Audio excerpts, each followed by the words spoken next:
Walang kasinungalingan, serbisyong totoo lang.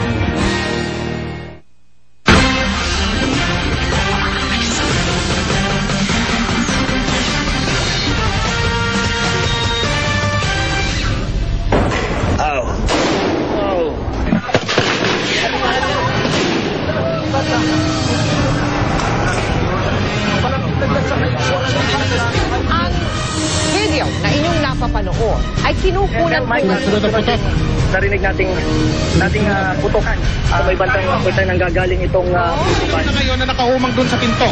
At meron na may usang babaeng buhay. Sandali, ma'am. Oo, may bata. Nagtatakbuhan din, mga walang kinalaman tong mga ito sa nangyayari dito. Hindi sila mga miyembro ng media. Bakit ganyan kayo? Bakit ganyan kayo? Kaya makuhanan natin.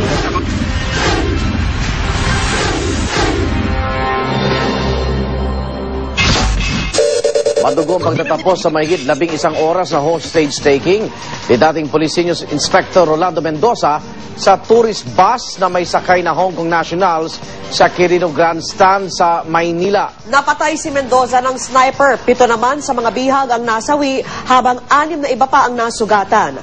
Batay po yan sa mga ospital na tinawagan ng GMA News at live mula sa Maynila, saksi si Rafi Tima. Rafi. Igan, Vicky, ilang minuto lang nakalipas ay nagsialiasan na itong mga pulis dito sa bus kung saan nagsagawa sila ng investigasyon. Ang tanging na iwan na lamang dito ay mga negosyoso at tinitinan itong bus na naging sentro ng malagim na pagtatapos sa incident ng hostage taking kaninang umaga pa. Ilang minuto lang matapos arestuin ng kanyang kapatid, nakatanggap tayo ng impormasyon na nagalit ang hostage taker na si Rolando Mendoza. Pinag-usapan pa lang ng mga pulis sa Mobile Command Center ng NCRPO ang nangyaring pag-aresto nang nakarinig tayo ng sunod-sunod na pagputok. Bakit ganyan kayo? Ito ba ang mo? Pasok ko na. Papunta sa uminto. Papunta sa nakapagalit. Putok ulit. Paisa-isang putok mula sa loob ng bus at maya-maya pa bahagyang umusad ang tourist bus. Dito na narinig ang sunod-sunod na putok mula sa labas ng bus. Nagpaputok na ang mga sniper ng Special Weapons and Tactics o SWAT. Ang ilan dito pinatama sa gulong ng bus para hindi na ito makaalis.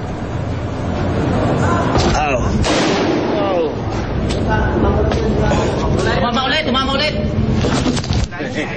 Ilang minuto lang bahagyang nagkaroon ng katahimikan nang makita ang bus driver na tumatakbo palayo ng bus. Wala siyang galos at walang tama at dumaan na lang ng bintana para makatakas. Ilang minuto pang lumipas, sunod-sunod na naman ang putok. Dito na sumugod ang mga operatiba ng SWAT mula sa likurang bahagi ng bus. Dala ng mga pulis ang isang sledgehammer. Sinimulan agad nilang wasakin ang salabing pintuan ng bus. Maging ang windshield, binasag na rin ng mga miyembro ng SWAT. Pero ang pagtatangka ng mga pulis na makapasok, natigil ng sunod-sunod na putok mula sa loob ng bus. Dapa. Ito na. Dahil hindi natin alam pagbukas.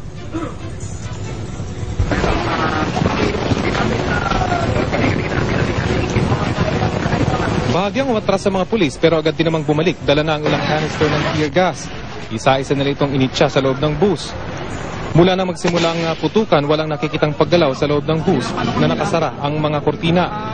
Inabot pa ng mahigit 10 minuto ang pagtatangka ng mga pulis na wasakin ang salaming pintuan ng tourist bus hanggang sa bumuhos ang malakas na ulan. Sinamantala ito ng ilang pulis lulang patrol car para makalapit sa bus. Ang mga SWAT naman, nabuksan ng emergency exit sa likurang bahagi ng bus. Pero hindi agad sila nakapasok dahil sa tindi ng epekto ng tear gas mula sa loob ng bus. Maging ang pulis na nakakubli sa mga patrol car at papalapit sana sa bus, napaatras din.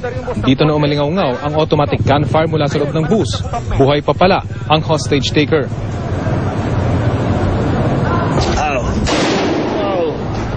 Matapos ang sunod-sunod na putok mula sa loob ng bus, nagpakawala na rin ng sunod-sunod na putok ang mga sniper ng SWAT. Ayon sa mga pulis, dito na tinamaan sa ulo ang hostage taker.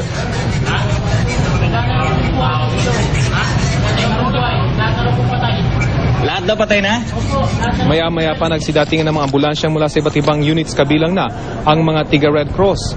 Mabilis namang nakapasok ang mga first responders sa loob ng bus at agad inilabas ang mga biktima. Nag-abang yan. Dito yan, oh. Kaso may tao sa likod, eh. Crossfire tayo dito. Ha? Crossfire tayo? Hindi. Kaya, doon sa kabila, eh.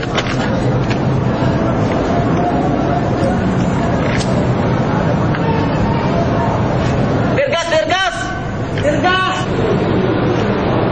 Makailang beses nagpapasok ng tear gas canister ang mga pulis sa loob ng bus.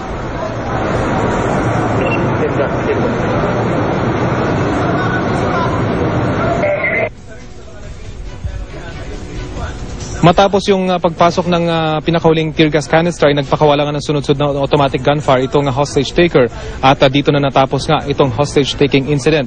Isa sa mga babaeng ating nakita kanina ay walang galos na lumabas mula doon sa loob ng tourist bus at isa siya sa mga nakaligtas mula sa mga hinostage na biktima. Sa ngayon, Igan, sumasailalim pa rin ang busa investigasyon sa pangunguna ng scene of the crime operative Sosoko ng PNP. Masusiraw ang kanilang gagawing forensic investigation para malaman kung saan galing ang mga balang tumama sa nasawing hostages.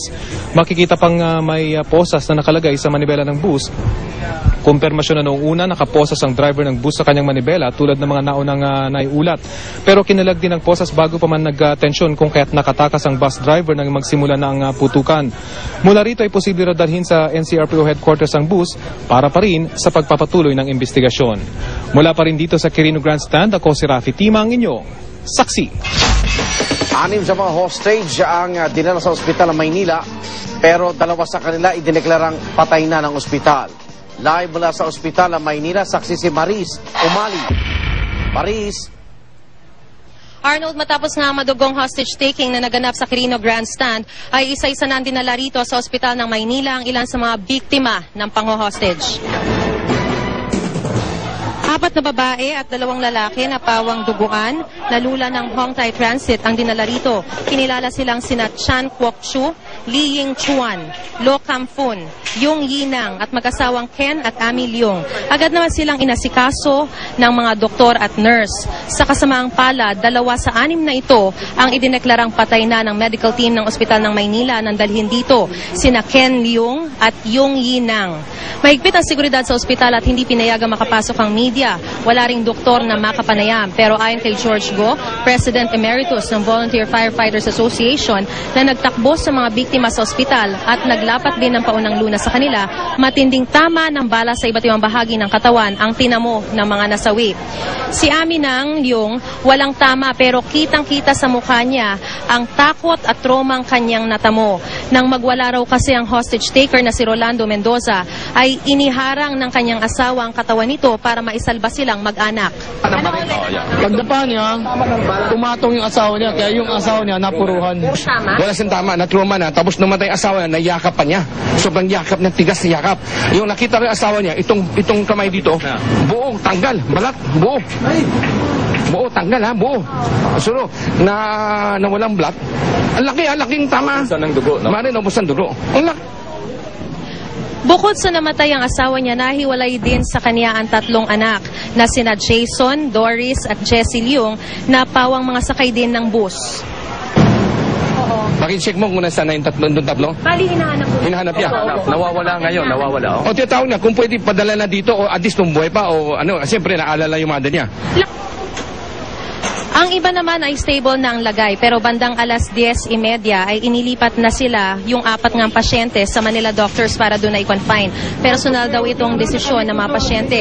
Si Li Ying Chuan nagawa pang ikwento ang nangyari sa bus bago magwala ang hostage taker na si Senior Inspector Rolando Mendoza. She's fine, we're all fine. We're just scared. The soldiers said he was dismissed unfairly and that he has a gun with him, so I think he's just short. Just Parang nasiraan siya ng ulo. And then after that, pero nung medyo maaga daw, ang bait daw sa kanila. Ang bait daw, sobrang bait. Anong pinagagawa? Talagang binaril.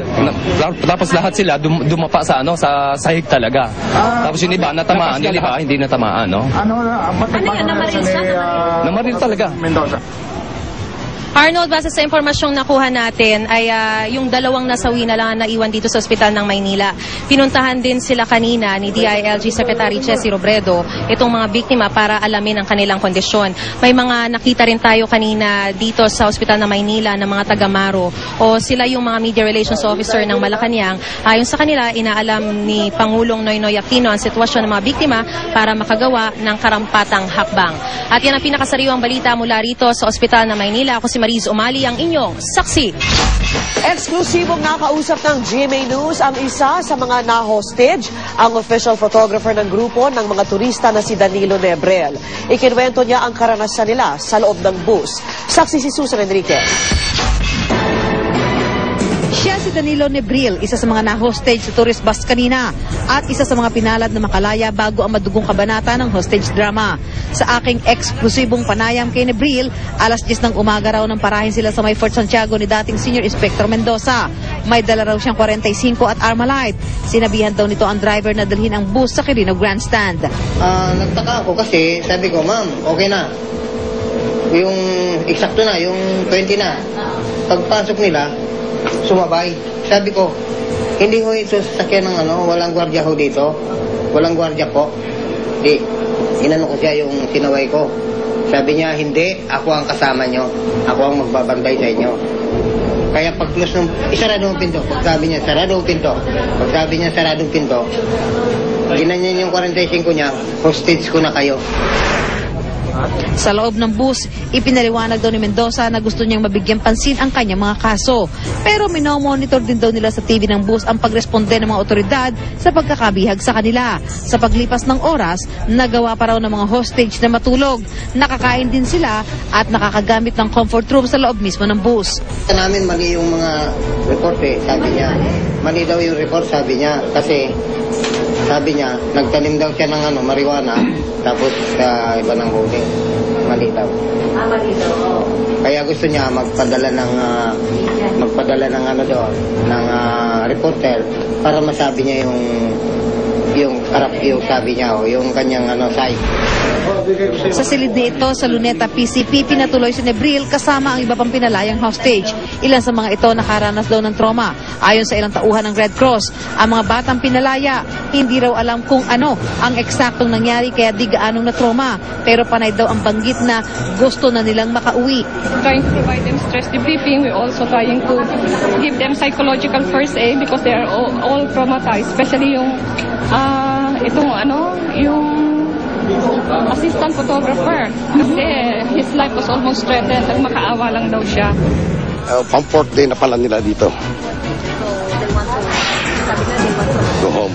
Lalo na yung mga bata, they want to play daw. We want everything taken to secure the safety and the security of our Chinese nationals. 6 na Hong Kong nationals naman na pinalaya rin ang nasa Manila Pavilion para magpahinga. Ako, si Susan Enriquez, ang inyong saksi. Nagsimula ang hostage taking kaninang umaga kung saan maayos na nakisakay si dating Police Senior Inspector Rolando Mendoza sa bus ng mga turista. Pero hindi pa man nakalalayo ay nagdeklara na ito ng hostage. Balikan po natin mga pangyayari sa hostage taking sa report na ito. Nakasama, doon muna tayo sa dito na Alas 10 ng umaga kanina ng parahin ni dating Senior Inspector Rolando Mendoza ang tourist bus na ito sa Fort Santiago, Intramuros, Maynila. Ayon sa MPD, maayos daw na nakiusap ang suspect na si Mendoza sa driver ng bus na makikisakay siya. 21 turistang Hong Kong nationals at 4 na Pilipino ang sakay ng bus ng mga sandaling yon. At kahit may dalang Armalite, pinasakay pa rin daw ang nakauniforming pulis. Pero pagdating ng Quirino Grandstand, nagdeklara na ang suspect ng hostage. Mabilis na kinordon ng mga pulis at SWAT ang lagusan ng kalsada sa Quirino Grandstand. Maya-maya pa, ilang beses nahuli ng kamera ang mga hostage na pasilip-silip sa bintana. Sina Manila Police District Senior Superintendent Orlando Yebra at Chief Inspector Romeo Salvador ang itinalagang mga negosyador. Ilang beses silang nagpabalik-balik sa bus para makipag-negotiate. Nagpaskil din ang hostage taker ng mga mensahe sa salamin. Isa rito, nakasulat na big mistake to correct a big wrong decision. Meron ding papel na nakalagay, deadlock today, 3 p.m. Magtatanghali ng unang magpakawala ng mga hostage hostage. 2 babaeng turistang masakit daw ang tiyan. Pasado alas 12, isang babae at 3 bata naman ang pinakawalan. Matapos ang 1 oras, isa na namang hostage ang pinakawalan. Isang mahigit 70 anyos na lalaki. Alas 3 ng hapon ang ipinaskil na deadline sa bus ng sospek.